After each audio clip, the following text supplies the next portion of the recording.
देश का शिक्षा मंत्री धर्मेंद्र प्रधान वीक है, तभी तो पेपर लीक है। ये बहुत बड़ी बात है। ये भारत के भविष्य की बात है, क्योंकि भारत का भविष्य जो बनाता है वो युवा ही बनाता है, और युवाओं का भविष्य अगर खत्म हो जाएगा तो हमारा भारत का भविष्य भी खत्म हो जाएगा।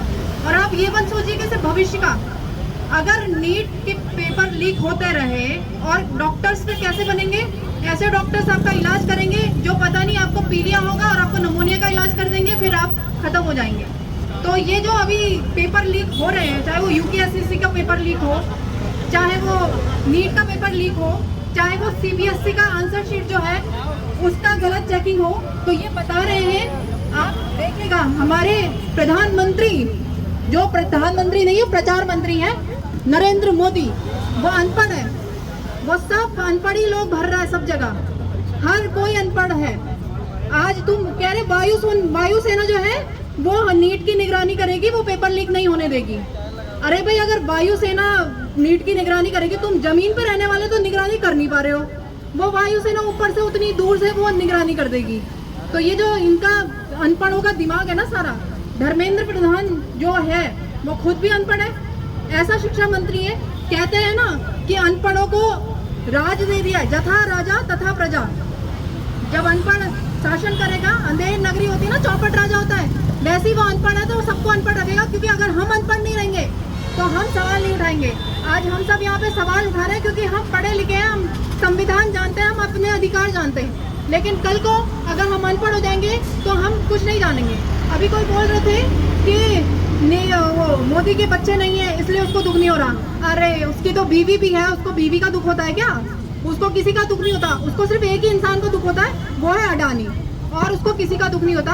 और मैं चाहती हूँ कि अगर पुलिस वाकई में अगर कार्रवाई करती है, चाहे वो दिल्ली पुलिस हो, चाहे वो कहीं की भी पुलिस हो, अगर नीट की जांच होती है तो जिसने उन धोखेबाज कंपनियों को वो टेंडर दिया है उनके ऊपर भी जांच होनी चाहिए।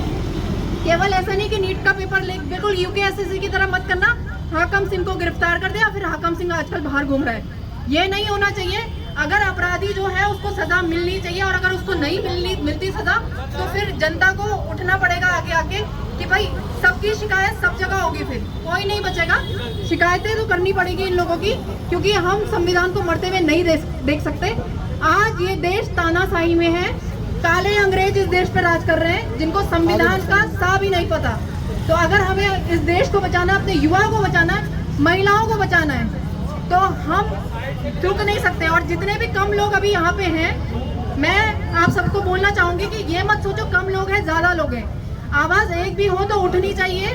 क्योंकि अगर आवाज उठनी बंद हो गई तो ये लोग बेखौफ हो जाएंगे। तो इन लोगों पे भरोसा करना सबसे गलत बात है। मैं तो कह रही केवल धर्मेंद्र प्रधान का इस्तीफा नहीं, सबसे पहले इस मोदी का इस्तीफा मांगना चाहिए। क्या करा है? आज हमारी इतनी गंदी स्थिति हो गई है भारत की कि बाहर वाले भी भारत वालों को अपने आप बैन कर रहे हैं। थाईलैंड का जो वीजा था वो पहले फ्री था, अब उन्होंने भी चार्जेस लगा दिए। आज हम कोई बोला कि इंडियंस है तो बेइज्जती हो रही है हमारी, तो विश्व गुरु नहीं है हम, अपने हमको विश्व बेइज्जती में लाके खड़ा कर दिया है। हमसे छोटे छोटे देश हमसे आगे हैं। तो बस ये युवा, क्योंकि हम भी एग्जाम देते हैं, अगर युवा एक साल नहीं झेल पा रहा उस टॉर्चर को, नीट के एग्जाम हो या यूपीएससी के एग्जाम हो या आईपीएस के एग्जाम हो या पीसीएस के एग्जाम हो, बहुत पढ़ना पड़ता है, मजाक बात नहीं है। और जिनके बच्चे खत्म होते हैं ना, उनको पता है कि कितना दर्द होता है। आपके घर से कोई बच्चा खत्म नहीं हुआ तो आप अपनी बारी का वेट मत कीजिए, क्योंकि अगर अपनी बारी का वेट करते रहेंगे तो बहुत देर हो जाएगी, कोई आपके लिए बोलने वाला खड़ा नहीं होगा। धन्यवाद।